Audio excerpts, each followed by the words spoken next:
pessoal! Estamos de volta com mais um programa Mulher Moderna e hoje nós vamos falar sobre redes sociais. Na verdade, o nosso tema de hoje seria outro, mas em função de todos os acontecimentos que ocorreram nas últimas semanas, a gente resolveu mudar e falar das redes sociais para que a gente possa realmente entender o quanto é perigoso tudo isso, os cuidados que a gente precisa ter para que a gente possa não cair em determinadas armadilhas. E para isso nós estamos aqui com a doutora Eliana Passarelli, mais uma vez nos prestigiando. Que honra! Honra minha. Feliz. Obrigada, seja bem-vinda. Obrigada, querida. E estamos aqui com a psicóloga Mariane Ferreira, que também... Sim, é um prazer estar aqui com vocês. Eu espero poder contribuir de alguma forma com todos. E ela vai com certeza contribuir muito, porque realmente quando a gente fala em redes sociais é uma chuva de informações na nossa cabeça, né? Porque tem o lado bom, a internet aproxima os que estão longe, mas afasta os que estão perto. Então a gente tem que ter muito cuidado, não só a nível de relacionamento, como a nível de exposição também. E eu queria começar falando a respeito do assunto que roubou a cena na última semana, que foi o estupro da jovem. E eu queria saber, da doutora Mariane, desculpa, se o fato da vítima estar desacordada, se isso minimiza o trauma, porque como não houve uma percepção de consciência, eu queria saber se isso minimiza de alguma forma. Queria que você falasse um pouquinho pra gente. Quero falar para as pessoas que a gente não vai usar esses casos para estar julgando nem nada, a gente vai usar como exemplo de algo que está acontecendo para que a gente possa passar para vocês informações a respeito de não só desses casos, mas de casos que estão acontecendo para que a gente possa conhecer melhor realmente sobre esse tipo de situação. Claro. Pois é, nesse caso, como houve depois da exposição dos vídeos, né, eu fico pensando que pode ser sim, com certeza, um trauma para quem sofreu isso, porque teve as exposições do vídeo, do que aconteceu, mesmo ela não estando consciente ali no ato. Agora, a gente sabe muito bem que expor uma situação dessa, onde muitas pessoas têm acesso, pode ser muito traumático. A gente fala, inclusive, na psicologia, né, um termo que não só usado na psicologia, desculpe, mas enfim, em muitos lugares, que é o cyberbullying também, né? E talvez isso tenha passado e transcorrido durante todo o processo que ela vivenciou, né? Entendi. Uhum. Então, o fato dela ter estado desacordada não muda. Não muda. O fato dela ter um trauma sério pro resto da vida. Não muda. Mesmo ela aparecendo em vídeo, né, e isso teve uma repercussão, inclusive, muito grande nesse ponto específico do que aconteceu com ela, mas mesmo assim, uma pessoa que passa por essa violência e que fique sabendo, porque ganha consciência Sim. depois, é algo que causa bastante sofrimento psicológico, sem dúvida. É como se ela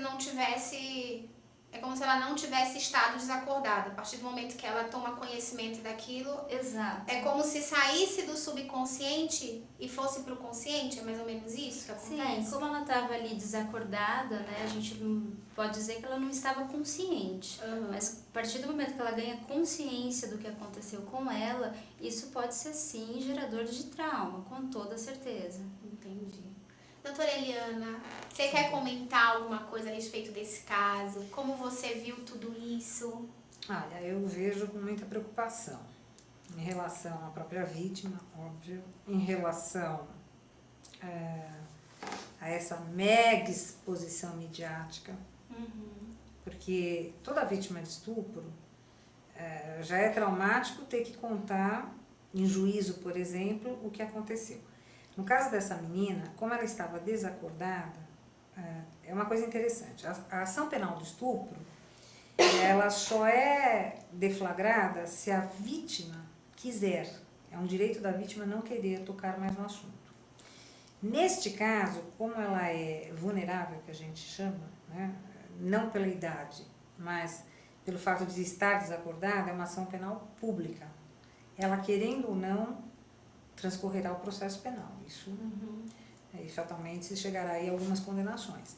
Mas o que é mais grave nisso tudo? É essa mega exposição midiática que tomou o caso, né?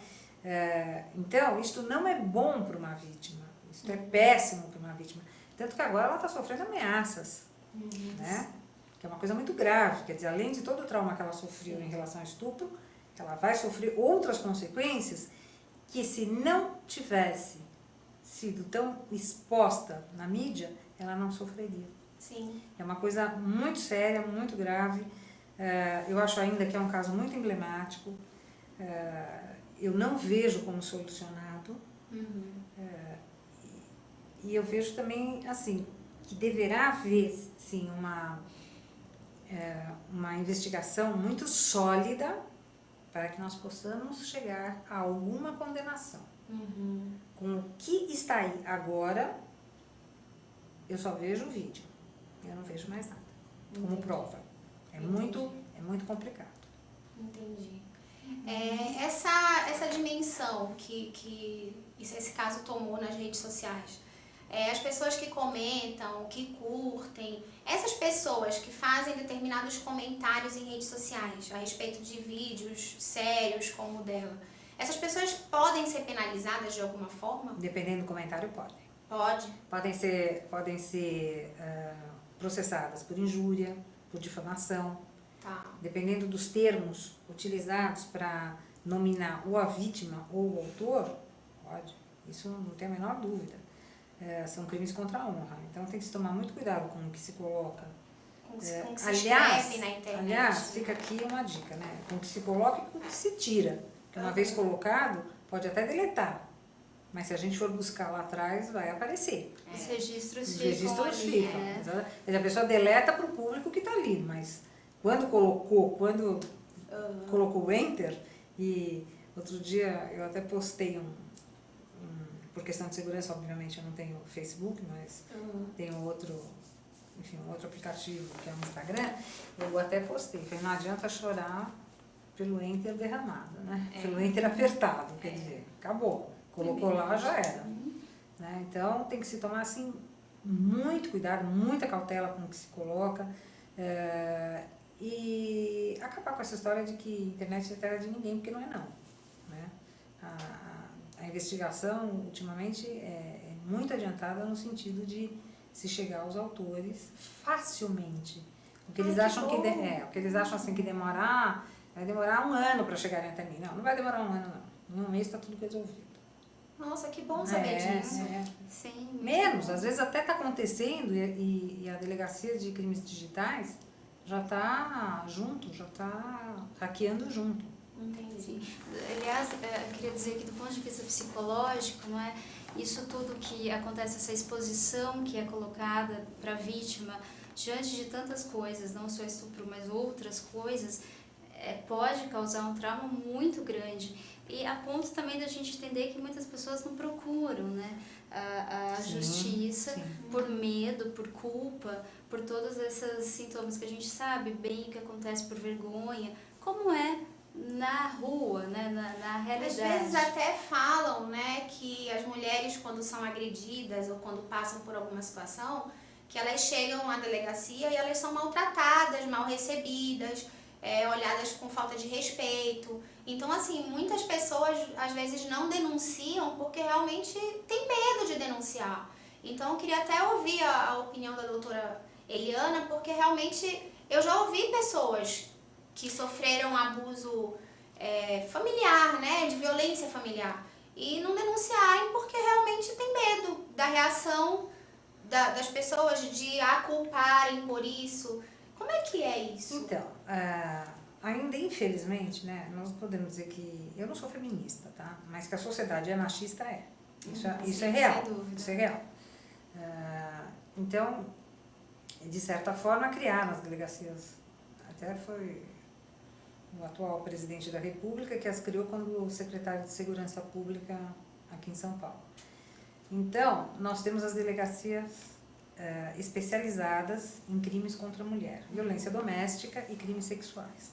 O que acontece? Essas delegacias, apesar de serem excelentes, porque normalmente são tocadas por mulheres e a maioria dos cargos é ocupado por mulheres também. Inclusive temos psicólogos, Que né? tem assistentes Sim, sociais, assistentes psicólogos. sociais, O próprio judiciário já disponibiliza também quando se chega ao judiciário com essas causas.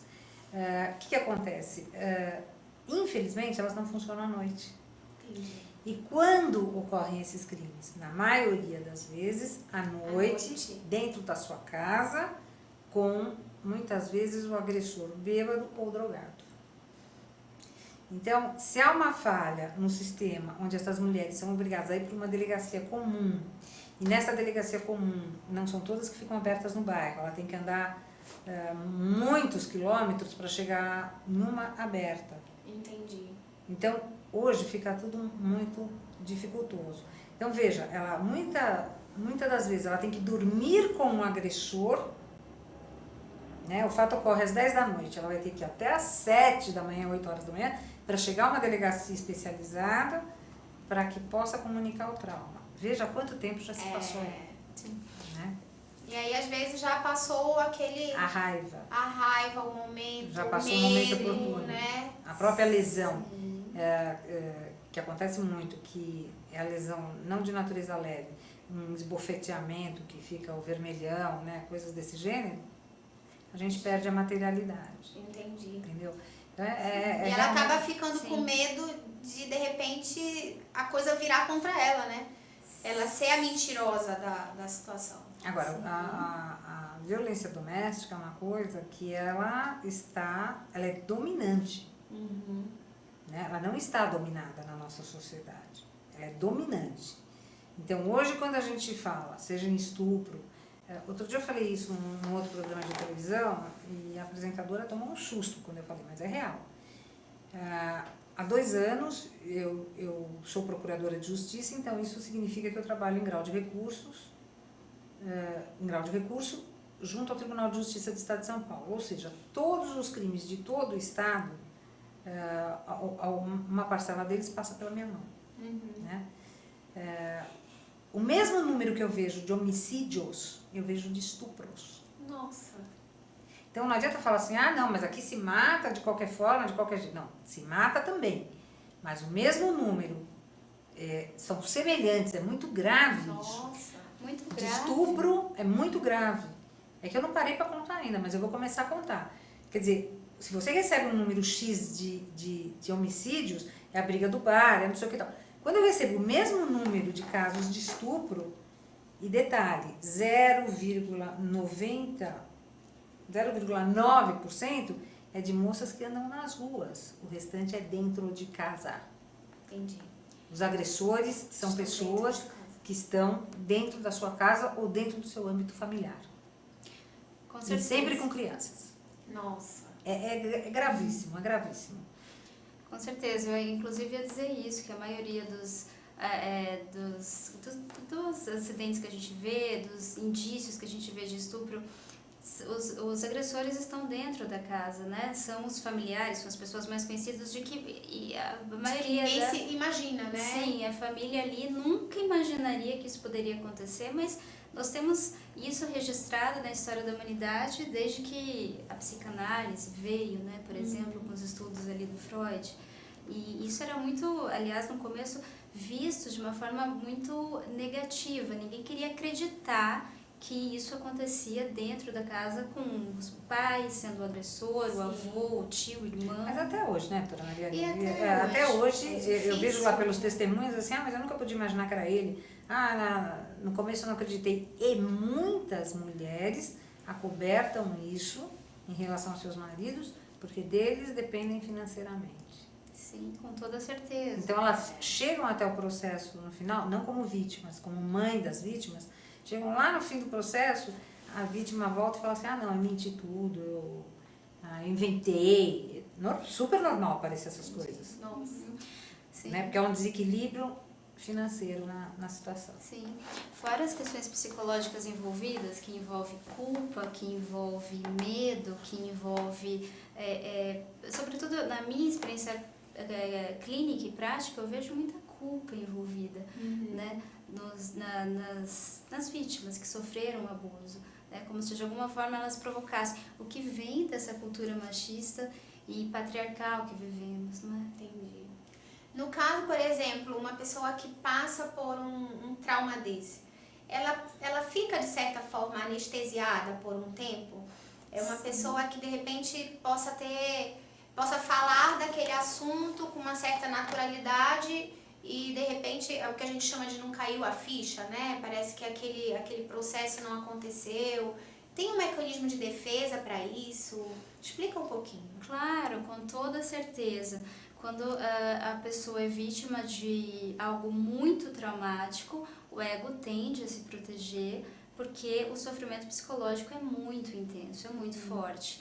De modo que a pessoa acha que está tudo bem e vai continuar a vida e acha que está tudo tranquilo, e depois de um tempo existe até as paralisias, né? Ela está de repente no aeroporto, indo viajar, tudo tranquilo, e de repente vem um colapso ou uma crise, eu gosto mais de dizer crise, de perder o referencial, não saber o que estava fazendo ali, por exemplo, no aeroporto. Entendi. Porque é decorrência ali dessa cisão que ocorre diante de um sofrimento psicológico muito grande, na hora que é provocada a situação traumática, né? Que ela vivencia a situação traumática. Você acha, doutora Eliana, que a internet ampliou esses crimes? Você acha que com a internet esse lado criminal foi aflorado? Tem duas coisas aí. Eu vejo duas pontas. Numa ponta, as mulheres se tornaram mais fortes. Elas jogam isso e elas sabem como se defender disso. Do outro lado, você aflora no estuprador, digamos assim. No estuprador não, eu diria assim, normalmente no indivíduo, no potencial criminoso, novas vítimas. Que ele não atingiria se não fosse pela internet. Entendi. Ele sequer conheceria. Entendi. Então, isso proporciona a este potencial criminoso que ele vai em busca das suas vítimas de uma maneira muito mais sutil e prática através da internet. Porque as pessoas estão extremamente desprotegidas e se jogam de cabeça aí em várias situações, né? É verdade. Isso é muito grave. Sim. E assim, as pessoas têm... Nós, né? Porque, na verdade, todos nós vivemos no mundo da sociedade virtual também, né? E a gente faz check-in, a gente vai viajar, faz check-in no aeroporto, às vezes coloca que está indo para tal lugar. E a gente está pensando que a gente está falando isso para os nossos amigos, né? Para as pessoas que realmente a gente quer que compartilhe daquele momento, alguma conquista profissional sua. Mas a gente esquece que aquilo ali também é uma vitrine que está sendo vista por pessoas que a gente também não gostaria que estivessem vendo. E a gente acaba se expondo. Então eu queria que vocês falassem um pouquinho, né, sobre isso. Queria ouvir da doutora Eliana Passarelli, queria ouvir da doutora Mariane, tanto na questão psicológica, né, porque existe o lado de você compartilhar socialmente de uma forma saudável, mas existe um lado de carência também, né? Tem pessoas que acordam e dão bom dia. E elas vão comer e elas põem a foto do prato. E de noite elas dão boa noite. E você diz, nossa, mas a pessoa dá bom dia, boa noite. Como se o Facebook ou a internet fosse uma pessoa que ela conversasse direto. Então, isso até que ponto é saudável? Onde é que está o limite disso aí? Então, eu queria eu ouvir um pouquinho de vocês, né? Quero começar com você. Sim, e claro. depois ouvir a doutora Eliana. Bom, com relação a isso, a gente pode pensar em muitas coisas, não é? A exposição sempre fez parte do ser humano também, né? De querer expor algumas coisas para compartilhar, porque somos seres gregários que gostam de estar em grupo. De qualquer maneira, com o advento da internet, isso ficou muito maior, né? Eu posso expor o que eu sinto, o que eu penso, o que eu como, muito rapidamente, e isso tem um grau, atinge muito rapidamente muitas pessoas.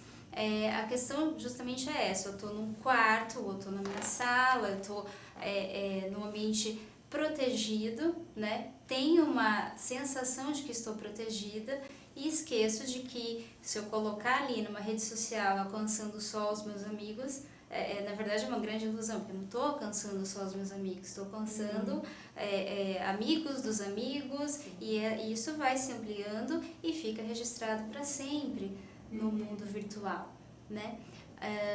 A questão que eu penso muito com relação a essas exposições é que temos que ter um lado, uma medida, né? Até que ponto eu posso ir, até que ponto eu devo não me expor tanto. E isso faz parte, não é, do que a gente acredita de ser saudável e não é saudável. Uma coisa que eu acho muito importante nessas horas é a gente pensar que a internet não é boa nem má, mas o uso que eu faço da internet, sim, pode ser saudável, pode não ser saudável, né? Se eu uso a internet como um fim em si mesmo e não como um meio, aí eu já estou pensando, né, que eu passei a entender a internet como o meu refúgio, como aquilo que eu gosto, que eu tenho prazer. Eu denuncio, inclusive, coisas minhas, né? No sentido, assim, por exemplo, se eu tenho uma baixa autoestima, se eu não estou muito bem comigo, eu não estou sentindo em paz comigo mesmo, né? Eu posso colocar no Facebook muitas coisas que faz parecer para os outros que eu estou bem. Entendi. Né? Quer dizer, eu coloco ali, eu denuncio ali coisas minhas, sombrias, que eu não quero que ninguém veja. Entendi. Né? E quanto mais curtida eu tenho, mais eu me sinto bem, com a autoestima mais elevada, alimentada. Exatamente. E a gente sabe que isso gera uma falta, uma sensação assim, né, de falta, não de completude, né, da alma, porque eu coloco ali, exponho tudo e depois eu me volto de novo para minha casa, para o meu quarto, onde eu estou sozinha, protegida, né? O que a gente vê também na internet são questões relacionadas assim, as pessoas mais próximas de mim, né, as pessoas que eu gosto, eu tendo a restringir, conforme o meu uso abusivo da rede, eu fico só ali presa neste mundo, e as pessoas que estão próximas eu distancio. E os que estão próximos viram aqueles que estão longe muitas vezes, né? Que estão ali na internet, que a gente nem sabe quem são essas pessoas. Não quero aqui ser aquela que diz, nossa, sou contra a internet, não é isso, ela é uma grande facilitadora hoje em dia, né? Mas temos que entender o lado negativo, sim, que existe. E esse, na verdade, é o nosso objetivo aqui, porque o lado bom a gente já conhece. A gente quer mostrar o outro lado, que não se fala muito, e que a gente, às vezes, movidas pela alegria, pela empolgação, pela vontade de compartilhar momentos e tudo, a gente esquece do risco que tem e dos perigos que a gente se expõe de graça. Né? Então, na verdade, o objetivo maior aqui é a gente falar mal mesmo da internet, porque falar bem a gente nem precisa. Imagina que o nosso programa aqui é veiculado na internet, então a gente não pode falar mal dela. Então, a internet realmente ela é a grande revolução dos últimos anos, mas a gente tem que entender que junto com todo esse pacote bom, vem o pacote perigoso que a gente precisa estar alerta. Então, essa é a nossa função aqui hoje. É falar um pouquinho disso, é dar uma espetadinha, porque de repente a gente repensar, vale a pena eu postar que eu estou no aeroporto? Ou melhor, será que eu posto amanhã que eu faço de conta que eu estava ontem no aeroporto? Que diferença vai fazer para as pessoas que eu estou indo para tal lugar ou que eu já cheguei em tal lugar? Se a intenção é dizer que eu não estou em tal cidade, que eu fui fazer um curso, sei lá, fazer alguma coisa, um evento profissional, mas você não precisa necessariamente fazer um check-in no restaurante na hora que você chegou. Você pode fazer na hora que você está indo embora. Você despista, né? Então são truques que de repente é interessante a gente estar aqui conversando para que a gente se atente. Você não tá fazendo errado, você não precisa fazer na hora que você chegou. Vai embora, você dá uma errada e a coisa flui, né? Você faz, você participa participa, você interage com as pessoas, você compartilha seus momentos, mas ao mesmo tempo você se protege, né? Então a gente tem que ter um pouquinho essa malícia, né? Porque não dá pra gente acreditar em todo mundo. Sim, é o que a gente chama de etiqueta virtual, né? É necessário, sim, essa etiqueta virtual, assim como no mundo real, né? Porque temos essa preocupação das pessoas, o mundo virtual é diferente do real. Eu fico pensando que não sei muito bem dizer e não gosto de ser taxativa nesse ponto, porque o mundo virtual representa muito do que é real, do que acontece na rua, né? Por exemplo, eu posso querer colocar meus filhos só em rede social e ficar ali no computador, no virtual, e a mãe pode se sentir mais segura deixando o filho ali. A questão justamente é assim, eu muitas vezes quando eu atendo esses casos eu digo, mas tudo bem, você deixaria o seu filho também na rua, ali na calçada, por todo esse tempo, né? Justamente, mais uma vez, reforço a importância da temperança, assim, né? Da medida certa de estar na internet, estar se expondo.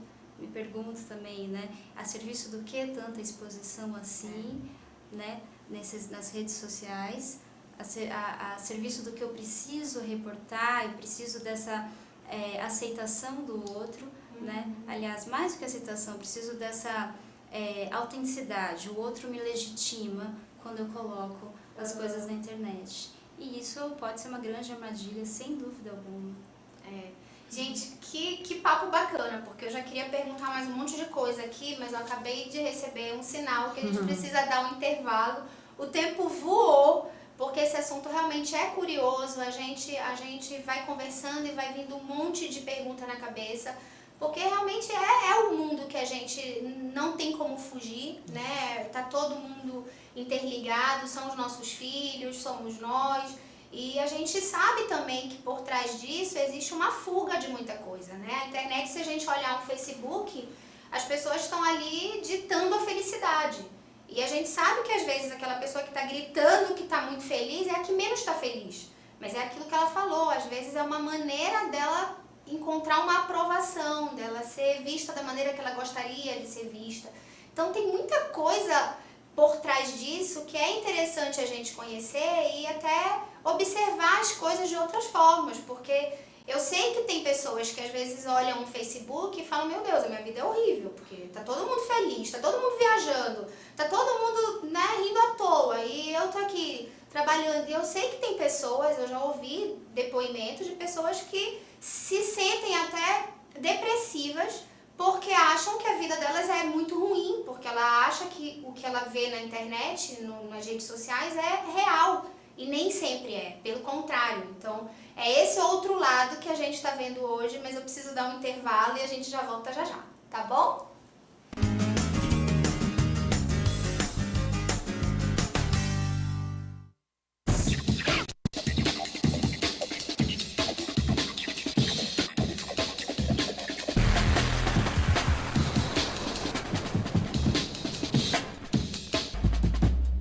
Olá, eu estou aqui para tocar sua consciência. Nossa Saúde ganhou o movimento Mama Amiga pela Vida, uma ação social e voluntária que trabalha pela prevenção do câncer de mama. Esse trabalho leva informação às mulheres, apoio e um toque de carinho, com campanhas como a Rede de Pontos de Prevenção e o modelo Mama Amiga, que ensina a identificar possíveis alterações nas mamas. Para saber mais, acesse e participe desse grande movimento pela vida da mulher. Espécies da Mata Atlântica. O Parque Nacional da Tijuca fica no coração do Rio de Janeiro e no coração do parque fica a Floresta da Tijuca, a maior floresta urbana do mundo, com uma extensão de 3.953 hectares de Mata Atlântica. Aqui existem várias espécies, cada uma com um importante papel no ecossistema. O Pedro é uma delas. Essa espécie de hábitos diurnos é fundamental no reflorestamento e na limpeza da mata. Além disso, o Pedro é uma espécie extremamente sociável e gosta de andar em grandes grupos. Esse programa ele foi criado para dar oportunidade aos visitantes a conhecer melhor o parque, participar da manutenção de trilhas do parque e criar uma consciência ambiental nos visitantes que vêm aqui no parque. E passar a questão da sustentabilidade, você preservar para as gerações futuras. As atividades principais são a manutenção de trilhas, que consiste basicamente na colocação de placas, a retirada de resíduos das trilhas, orientação aos visitantes, plantação de mudas, de espécies nativas. São várias atividades que fazemos aqui dentro do programa voluntariado que melhoram a condição das trilhas para os visitantes do parque. Espécies como a do Pedro são essenciais para manter o equilíbrio da Mata Atlântica. E você, a sua espécie já está catalogada? Acesse gpsmataatlântica.org.br e mostre como a sua espécie protege a Mata Atlântica.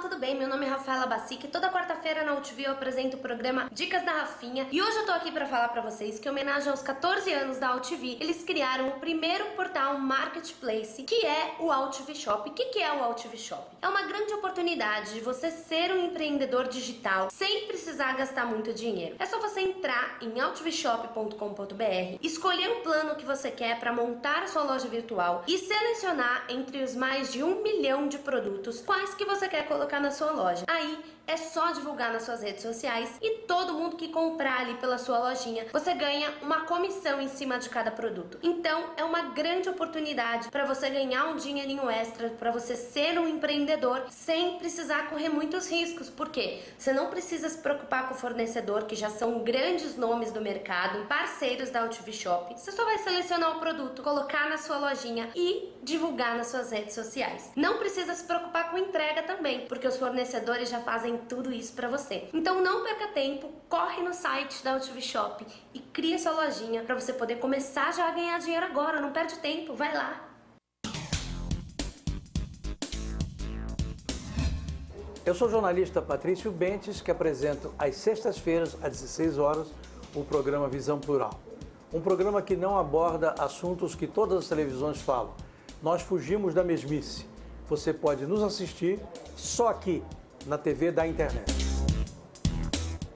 Oi, eu sou Letícia Spiller e quero convidar vocês a fortalecer o movimento que quer criar uma lei para acabar com o desmatamento no Brasil.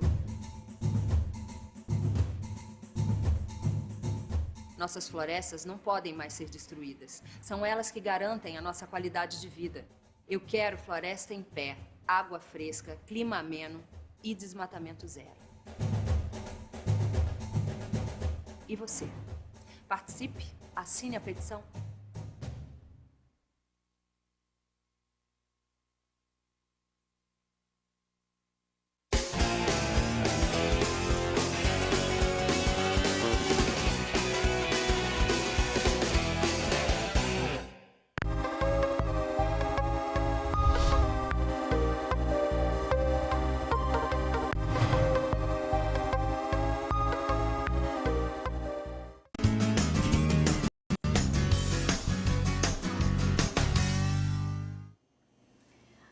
pessoal, voltamos e agora eu quero dar continuidade ao nosso papo sobre redes sociais e internet. E eu quero aproveitar para dar um recado aos meus amigos do meu Facebook. Tem um fake Gisele Barros adicionando os meus amigos, não sou eu. Eu tenho um Facebook e é o que vocês têm, então se alguém adicionar, denunciem, por favor. E é sobre isso que eu quero falar com a doutora Eliana, perguntar qual é o procedimento que uma pessoa que passa por uma situação dessa, que graças a Deus, no meu caso, uma pessoa me adicionou como Gisele Barros, não tem foto nenhuma, mas ela está adicionando os meus amigos e os meus amigos estão me perguntando se eu estou com outro perfil ou se eu estou fazendo um novo perfil. Então, graças a Deus, não tem maiores exposições, espero que esse assunto se encerre, né, que não aconteça nada, que vocês me ajudem a denunciar, mas eu quero ouvir da doutora Eliana que repercussão isso pode dar, de que maneira a pessoa que é vítima disso tem que se posicionar, o que ela precisa fazer, se isso é rápido ou não. Quero que ela fale um pouquinho pra gente desses bastidores do mundo virtual, das redes sociais, para que a gente também possa saber até onde a gente pode ir, porque a gente muitas vezes deixa de agir por desconhecer. Então, quero ouvir um pouquinho, doutora Eliana. Então, Gisele, é assim, ó, Facebook é extremamente perigoso, porque você mesmo disse, é o amigo que adiciona um amigo, irmão, do tio, do primo. Quando você vê, você não conhece mais ninguém onde você está inserida, né? E onde as pessoas te inseriram também. Quais são os meios? Os meios, obviamente, Delegacia de Crimes Virtuais, eletrônicos, que fica lá no DEIC, aqui em São Paulo. Além disso, você fazer a denúncia para o próprio servidor, que aí é uma denúncia de natureza eletrônica, mesmo que é para tirar do ar a página. Obviamente, fora tirar a página, se você quiser dar uma continuidade por falsidade ideológica, que é um crime, então aí sim procurar a Delegacia de Crimes Digitais. É uma coisa mais ou menos demorada, porque a gente demora a receber do provedor essas informações, porque sempre tem um servidor, tá? Sempre tem um IP. Então não adianta a pessoa falar assim, eu vou me passar pelo fulano, pelo beltrano, tal, não sei o que ninguém vai me descobrir. Vai descobrir, porque o servidor, o IP vai estar lá, em algum momento vai sair. Eu já tive alguns incidentes com o Twitter, e todo mundo se achava assim altamente protegido, né? Altas ameaças, todo mundo. Em 6 meses a gente sabia quem era quem estava onde, todos foram chamados à delegacia. Então, é uma imbecilidade. Até porque, falar uma coisa, a maioria do brasileiro é ignorante, né? Não por culpa deles, por culpa da falta de informação e de cultura. Então acha que está sempre protegido sob o manto da impunidade, que sim, é verdade no nosso país, mas esquece que a gente pode mexer no bolso dessas pessoas, através da multa. Né? Então tudo bem, eu não vou pro crime, mas eu vou pro civil e exijo indenização por danos morais. Entendi. Então essa coisa de chamar a ex-namorada do meu atual namorado, o ex-irmão, sabe essas coisas? Sou vagabunda, saiu com meu namorado, não sei o quê. Isso tudo gera processo crime. Entendi. E o que é mais legal, gera indenizações. Né? Então essa população ignorante, não é a população que não tem acesso à cultura, também, mas é uma população ignorante politicamente, achando que está acobertado por esse tipo de coisa, não está, não está. Né? Então, assim, qual é a proteção sugerida? O Facebook, eu não confio. Eu nem tenho, aliás, devem ter umas 300 Elianas Passarelli lá, não conheço nenhuma, não sei nem quem são, não tenho, nunca tive. Outras redes sociais que te permitem policiar os seus seguidores. Entendi. Tem algo assim, um aplicativo que permite isso? Não entendi. Não, você, por exemplo, Instagram. Tá. Você não pode seguir o amigo do seguidor, do irmão, entendeu? Sim. Ninguém pode te adicionar. Você adiciona quem você quiser. E aí você vai na página da pessoa. Né? Por exemplo, não tem fotografia. Vem com apelidos. Não tem uma foto postada, ou seja, ela só a tem... pessoa só quer observar, né? Exatamente. Mas segue 300. Deixa seguir. Não. Então, você consegue policiar aí no Instagram quem vai te seguir, quem são essas pessoas, e se você pode verificar qual o nível de fotografia que ela coloca. Pode ser tudo fake e tal, não sei o quê. Ok, é um pouco mais difícil, porque aí você não sabe bem com quem você está lidando. Mas você não tem um amigo do irmão do tio. Que é o que acontece no Facebook. Né? Então, assim, por exemplo, eu tenho um Instagram que eu tenho vários seguidores, ok. Só que pessoas que não usam codinomes, pessoas que não têm... Quer dizer, pode usar até fotografia falsa, mas eu vou olhar ali... Sabe aquela foto editada? Que é sempre assim, um local bonito, uma pessoa sempre sozinha, meio post de revista, não são lugares reais, não tem um copo de bar, não tem, sabe essas coisas? São essas pessoas que já, assim, no meu perfil, não vão entrar. Não entrarão, porque... então você tem que ter algumas dicas no sentido de Você pode usar rede social, né? Você deve usar. Mas como é que você usa? Então preste atenção nessas coisas. Né? E tem uma outra coisa. Eu tenho várias pessoas que eu não sigo que me seguem, apesar do meu Instagram ser fechado. Então eu admito muitas pessoas, mas de vez em quando eu vou lá ver o que ela está postando. É fechado, eu solicito amizade. E vou lá olhar tudo que está postando. Aí conforme for eu deixo, conforme for ou não. Tem alguns homens até que é até engraçado, né? Que eles tentam me seguir, mas todos de peito nu, né? Maravilhosos. Dá licença, gente, eu sou uma senhora, me poupe, né? Não preciso mais disso. Então já deleta logo, eu acho mais sossegado. Agora, tem como se achar todas as pessoas, né? Quando acontece um crime tipo de racismo, que a gente ouve o tempo inteiro histórias na internet, reportagens como aconteceu domingo no Fantástico, que foi abordado esse assunto também, é fácil de você localizar que tipo de penalidade essas pessoas sofrem? É multa? Qual é a abordagem em relação a isso? Foi isso que eu falei, né? A gente acha o IP rapidamente ou não rapidamente, mas a gente acha. Né? Depende de algumas coisas, de alguns fatores de natureza empresarial, né? Por isso que às vezes o WhatsApp sai fora do ar e as pessoas não compreendem. Entendi. Porque na verdade eles estão a serviço da justiça e não a justiça a serviço deles. Entendi. Então quando sai do ar é porque desobedeceram alguma ordem de natureza legal. Entendi. Né? Uma desobediência em relação ao juiz, tal, então tira tudo do ar e acabou. Ninguém vai mais se comunicar. Os crimes são sempre os previstos no Código Penal. Injúria, difamação, racismo. São crimes comuns a todo cidadão lá. Muito bem. Era aquilo que eu voltei a falar para você.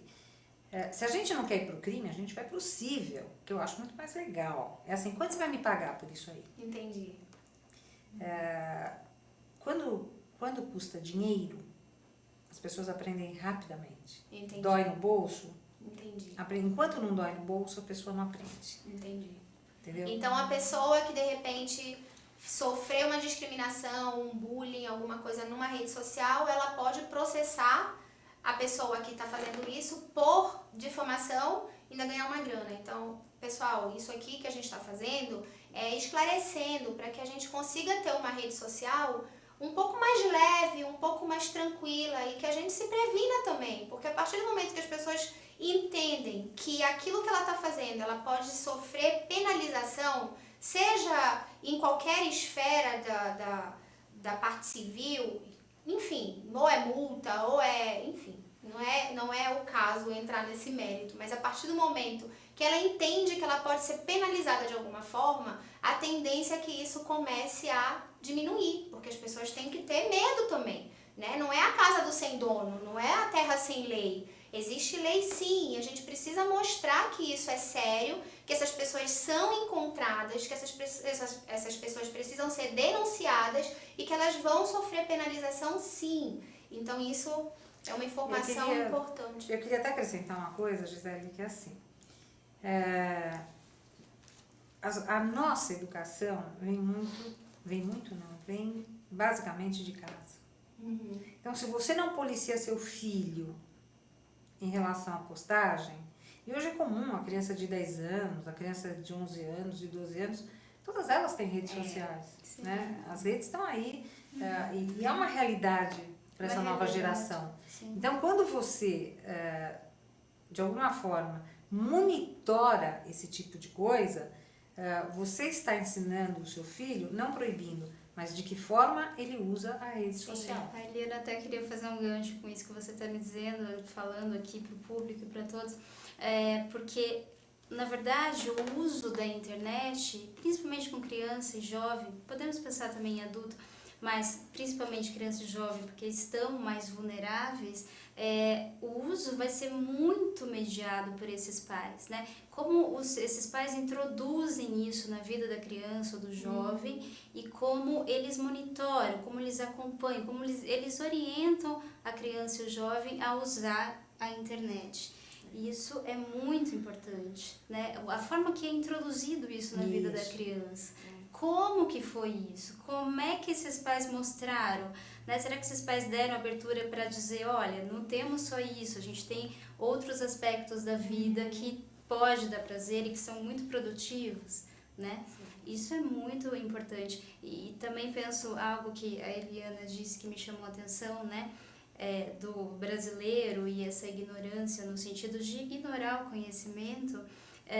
Me preocupa muito esse mito que existe no Brasil de que os brasileiros são dóceis, são pessoas queridas e amadas, que né, são totalmente sempre, dóceis. né? E isso, na verdade, não é. Nós tivemos aqui, na história do Brasil, guerras, né? Nós tivemos a morte ali dos quilombos, nós tivemos a Guerra dos Canudos, quer dizer, existe de fato no Brasil um mito de que aqui todo mundo é dócil, e não é bem assim. Que todo mundo aceita e não vai pagar para ver o Também, preço. temos né? isso também. Quer dizer, não paga o preço para ver. Tá, então deixa para lá. Não, não é assim. Não, deixa para lá. Sim, sim, com toda certeza.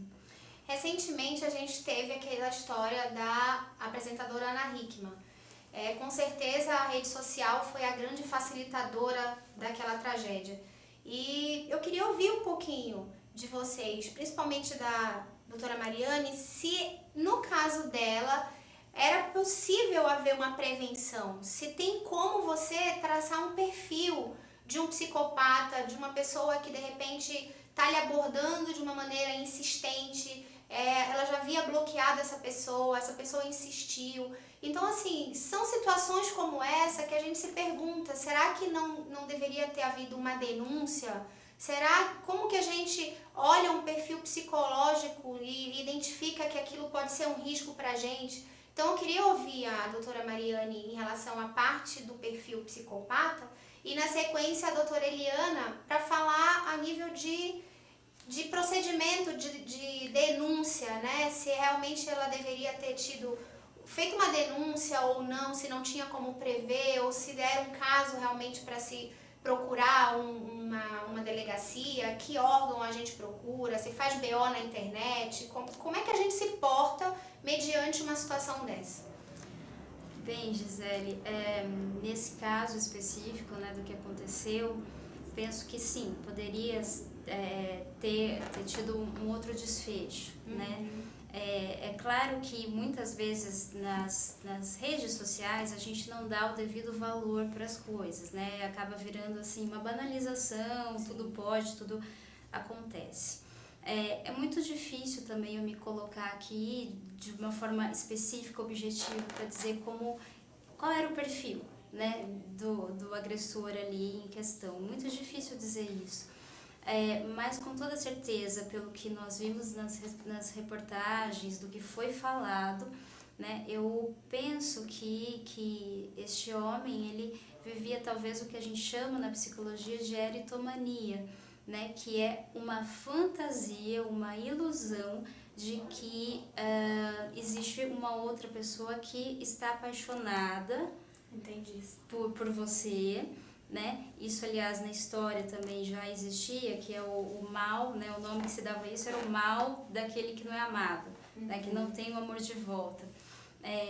Existia, ao meu ver, alguns sinais desse tipo de fantasia, de delírio, né? De que aquela pessoa, que era Ana Hickman, podia estar apaixonada por ele. Uma fantasia dele, né? Nesse caso, a gente pode pensar, claro, né, num comportamento mesmo neurótico ou também num comportamento de traços de personalidade um pouco mais psicótico.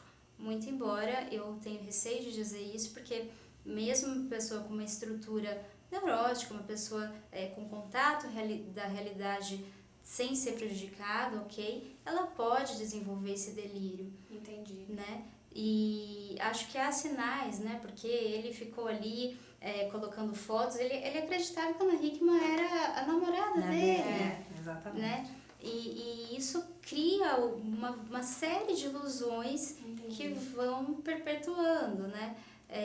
Inclusive fantasias persecutórias. Mas como assim? Olha que interessante, né? Na eritomania você tem até a noção de que o outro que está apaixonado por mim ele não consegue falar comigo, ele não tem jeito de falar comigo, que está apaixonado. Desculpe, mas chega a ser engraçado. Sim, chega a Não ser As pessoas bizarro. acreditam. Chega a ser bizarro um comportamento desse, mas já muito descrito, né? Existe isso. Então, assim, eu preciso ter um meio de falar com ela, porque ela não consegue falar comigo. Aí a gente já está entrando, claro, em delírios, em hipersectoriedade, né?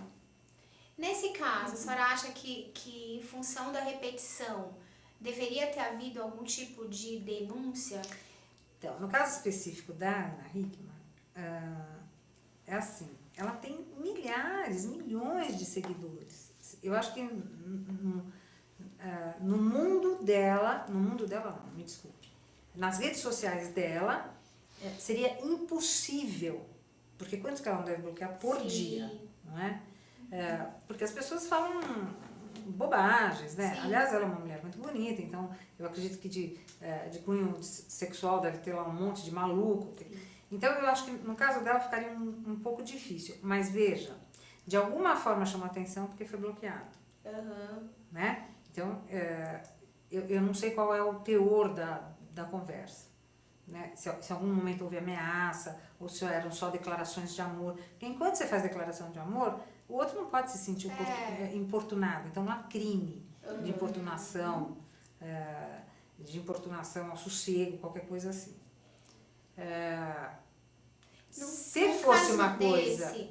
Só para perguntar, se for num caso desse, deveria ser feito tipo um BO? Um BO, por importunação ao sossego. Entendi. Que é o caso das pessoas que ficam telefonando para você 30 vezes por dia, 40 vezes por dia. Entendi. Né? Então, é um incomoda de alguma forma. Entendi. Que não precisa ser uma injúria, uma calúnia, nada disso, não precisa ser uma ameaça. É uma coisa perturbadora, está me incomodando. Entendi. Então dá para fazer um boletim de ocorrência por importunação ao sossego, que é uma contravenção penal, não é um crime. É o que a gente chama de crime anão, crime pequenininho. No caso dela, eu acho que era impossível. E também entendo, assim, do ponto de vista do direito, que esse desfecho trágico, do jeito que houve, iria acontecer mesmo. Entendi. Assim, a gente tinha duas opções. Ia acontecer em relação a ela, ou em relação à família dela, como de fato aconteceu, ou em relação a ele. Ali não tinha meio termo, porque ele estava armado. Sim. E fora de si, né? De alguma forma perturbado. Então ali não tinha. Sim, existia uma perturbação sem dúvida nesse caso, por todo esse contexto que a gente vê. Agora, dizer que existe uma psicopatia, não sei, isso eu fico ainda me indagando, né? Com certeza existia ali o delírio. Entendi. O delírio que, né, faz tratável. parte... O delírio sim, é tratável, mas depende muito de como é a personalidade basal, digamos assim, o traço de personalidade, né? Porque ele pode ter tido esse delírio ali já vindo e que se ele ganhasse consciência de que isso estava o perturbando, aí a gente consegue entender que existia um núcleo saudável nele e buscando ajuda, sim. Agora, se a gente entende que essa pessoa tem um traço de personalidade e não uma crise ou um transtorno que está vindo, causando os delírios, aí a gente começa a pensar, sim, numa psicose, né? Ou então numa psicopatia. Entendo bem, existe uma diferença entre psicopata, que é um traço de personalidade, e a psicose, que também mas são coisas diferentes, né? Não sei se cabe aqui dizer o que como o traço do psicopata. Não, pode falar, porque de repente se tiver alguém passando por uma situação dessa, esclarece, né? Claro. E essa pessoa que estiver passando por isso deve fazer um BO para começar a se proteger. Sim, ok. Bom, sabemos que o psicopata é um traço de personalidade onde ele não se arrepende das coisas que ele faz, né? Ele age muito de forma racional, de forma pensada. São geralmente pessoas inteligentes, pessoas que premeditam, né? Premeditam, nos seus casos mais graves ainda, porque você vê até os crimes são cometidos em séries, né? Eu sempre faço a mesma coisa de determinado jeito. premeditado, pensado. Mas veja que o uso da razão é muito forte. Enquanto que a emoção, o afeto, a empatia pelo outro não existe. Não existe. Inclusive, né, tem várias correntes que estudam isso. Uma delas diz que, de fato, existe uma alternância, uma alteração cerebral no psicopata. De modo que não existe mesmo a emoção ali contida. Ele pode atuar, ele pode fingir a emoção, pode chorar, inclusive, mas lá dentro, lá no íntimo, no emocional, não está sentindo aquilo de fato. É claro que as pessoas elas podem ter comportamentos um pouco mais racionais, ser um pouco mais pensamento, ter essa função racional, ou ser mais, ter mais a predisposição para um temperamento mais sentimento, né? Agora, o psicopata, né, ele não existe mesmo essa função empática com o outro, de arrependimento, né? Isso diferencia muito. Eu só penso aqui comigo que fica difícil a gente dizer se esse homem era mesmo, tinha um traço psicopata, mas não devemos esquecer que a gente está se conectando com o mundo nas redes sociais e que existem psicopatas. Aliás, tem vários graus de psicopatia, você tem o leve, o moderado e o grave, e que eles estão aí, espalhados na vida real e também no virtual. Verdade. Pessoal, o nosso tempo está acabando, e antes da gente encerrar o programa, eu queria que a gente abordasse um assunto, quero ouvir a opinião das nossas duas convidadas. A gente sabe que hoje em dia, para você assumir qualquer cargo, as pessoas perguntam na sua entrevista, seja em qualquer esfera, você preenche lá uma fichinha e perguntam lá seu Facebook, sua rede social, e isso é critério de avaliação. Então, aproveitando uma palavra que eu adorei, que a Mariane falou, a doutora Mariane, é etiqueta social. As pessoas precisam ter etiqueta social, as pessoas precisam ter noção do que elas estão postando na internet. Então, aquela coisa de, graças a Deus chegou sexta-feira.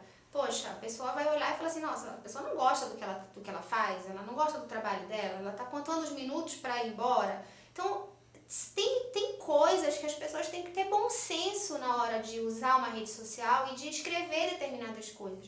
Então, assim, eu queria que a gente finalizasse esse programa com uma mensagem, com uma dica, para que realmente as pessoas passem a ter mais consciência daquilo que elas estão fazendo, da imagem que elas estão passando, de que maneira elas estão se vendendo, porque da mesma forma que o Facebook, que o Instagram, o Snapchat, da mesma forma que tudo isso serve para promover uma imagem, ele também destrói, e destrói às vezes muito mais rápido do que construiu.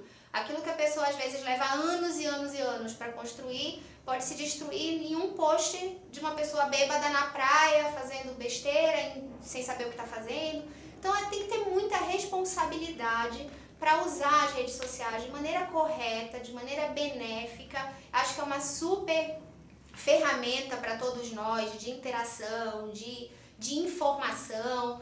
Como eu falei, nós estamos aqui graças à internet, mas a gente precisa ter consciência e cuidado de que nem sempre o que a gente fala na rede social é interpretado da maneira certa.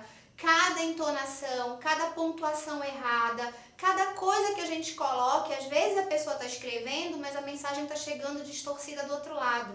E às vezes a pessoa acha que foi entendida de um jeito e foi entendida de outro. Então é tudo muito louco nesse mundo virtual. Então eu queria que elas deixassem uma mensagem para vocês, porque eu já estou falando aqui a minha visão, eu super adoro, mas eu vou confessar para vocês, eu morro de medo, porque eu acho que a gente não escreve de lápis na internet, né? Como a doutora Eliana falou, a gente escreve e fica lá registrado. Por mais que você tente apagar, não tem mais como apagar.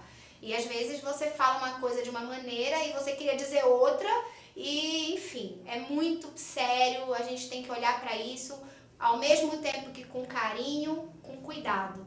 Então eu queria deixar um pouquinho a palavra para elas antes da gente encerrar o programa. Pode começar. Bom, eu penso assim, né? Você posta aquilo que você é. Né? Então é muito difícil.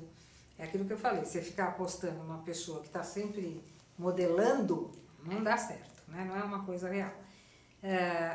Eu acho assim, a etiqueta Digital hoje é o máximo, essa palavra. É o máximo, né? Quer dizer, eu acho que até momentos, por exemplo, eu sofri um acidente de carro muito violento, há uns 2 anos atrás. Algumas pessoas sabiam, outras pessoas não sabiam, eu nasci de novo, né? Eu estava na direção do carro, então, eu nasci de novo. Então, foi um momento que eu agradeci a Deus, né? Por estar viva, por estar bem, por ter saído daquele carro inteira, porque eu não ia sair. Né? E eu lembro que no momento do acidente eu pedia para Deus, Deus, não me deixa morrer agora. Quer dizer, o caminhão me arrastando, me levando na Castelo Branco, eu assim, Deus, não me deixa morrer agora, não me deixa morrer agora. Então, quer dizer, naquele momento eu senti necessidade, assim, que o maior número de pessoas compartilhasse comigo que Deus existe. Entendi. E que Ele estava vivo. Então, às vezes são sentimentos que na hora você que nem expõe, né? A indignidade em relação ao país, né? As coisas que estão acontecendo. Isso faz parte da minha personalidade. Então, eu não vou deixar de postar e de dizer assim para as pessoas, olha, vamos alertar as coisas, né? Por exemplo, fiz uma postagem agora, há 2 dias, em relação ao estupro.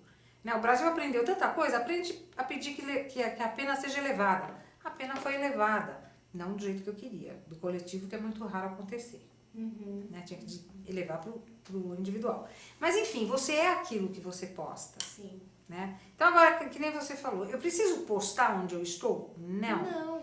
Porque nem todos que te acompanham vão entender onde você está, seja para o bem ou seja para o mal. Sim, temos pessoas ardilosas, a gente sabe que existe inveja, né? E isso é do ser humano. Não, mas não é nem inveja, eu diria assim, eu posso dizer... Vou usar aqui um termo muito chato, né? A gente tem algumas condições de natureza financeira que nem todos aqueles que gostam da gente terão. É necessário você postar o seu carro? É necessário você postar um bom restaurante? A serviço do que tá essa postagem, né? Então, De eu acho que repente, tem se coisas... perguntar, né, até que ponto vale a pena eu expor isso aqui?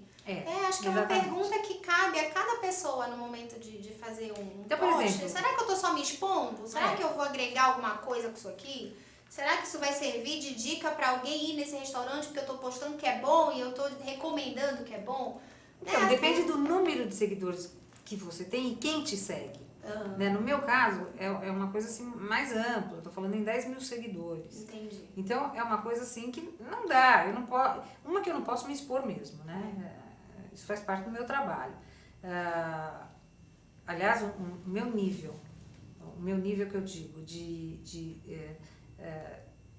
o meu padrão, e isso a lei me obriga, é de extrema, tem que ser linear. Né? Então, é o que a lei exige de mim. Né? Uma vida pública e uma vida privada extremamente linear. Sim. Né? Então, eu não posso sair aos beijos na boca, não sei com quem, nada dessas coisas. Mas é bem por aí. Então, eu acho que assim, rapidamente. Quer dizer, presta atenção, antes de você postar, olha Pensa, aquilo. né? Pensa. Sim. Né? Pensa o que você vai postar, o que você vai escrever, Sim. a pontuação certa. Principalmente. Sim, e principalmente a medida saudável, né? Assim, rapidamente falando, só que a gente corre-se o risco também de ficarmos viciados na internet. E a serviço do que eu preciso postar todas essas coisas? Eu acho que a autoestima, você se sentir bem, está muito mais relacionado ao sentir, ao vivenciar. Às vezes eu tô lá em Paris, né, tirando fotos e estou muito mais preocupada como é que vai sair, como é que vai estar ali diante do mundo, do que vivenciar de fato a situação, né? Porque vivenciando eu me nutro dessa experiência, né? E claro, eu acho que essa medida do uso da internet tem cada vez mais que ter ganho, as pessoas têm que ter essa consciência cada vez maior, porque existe risco, porque é algo novo, estudos muito novos estão acontecendo agora sobre isso, e temos que ter essa consciência, sim, e se perguntar sempre, né, eu vou puxar a sardinha um pouco para o meu lado, a serviço do que eu preciso postar tudo isso, ter 3 mil amigos, mas não ter nenhum amigo na minha vida real, né? A serviço do que eu estou fazendo, que sentido eu estou buscando para minha vida, apenas como prazer, obtendo prazer nas redes sociais. O que está faltando na minha vida ali real? É verdade. Gente, eu queria falar ainda um monte de coisa. Nós, nos intervalos aqui, a gente ficou conversando antes do programa, no intervalo, a gente ia falar de relacionamento, a questão das separações, os problemas que as redes sociais geram. Mas assim, nosso tempo é curto, a gente tem que marcar outro dia para falar disso, porque, olha, a quantidade de coisa que ficou faltando é impressionante, mas é porque realmente é um assunto polêmico, é um assunto que diz respeito a todos nós, aos nossos filhos, aos nossos pais, porque minha mãe tem internet, tem tudo também. Então, é um tema de interesse de todos e a gente precisa esclarecer muita coisa e muita coisa do dia a dia de todos nós também. Então, faltou, né? Outro dia a gente vai falar de novo e a gente vai começar falando dos relacionamentos, prometo. Nossa, mas faltou um monte de coisa. Eu ia falar mais da parte de trabalho, ia falar mais de relação, enfim. Mas aí a gente já estão fazendo sinal pra mim ali, a gente vai ter que encerrar. Falando em internet, quero deixar pra vocês nas nossas redes sociais. O Instagram do programa é mulhermoderna.gb. O canal do YouTube é Mulher Moderna com Gisele Barros. O site é www.mulhermoderna.tv.br. Quero agradecer o carinho de todos vocês, as mensagens que nós temos recebido, as sugestões de temas. Muito obrigada de verdade. Quero agradecer o carinho, a participação das nossas duas convidadas, doutora Eliana Passarelli, doutora Mariane Ferreira, abrilhantaram o nosso programa. E assim, aproveitem as redes sociais com responsabilidade, com cuidado. E como eu sempre falo, eu falo na medicina e vou falar agora para a vida. Prevenção é o melhor remédio. Tá bom, pessoal? Um beijo enorme, boa noite. Quarta-feira a gente tá aqui. Beijo!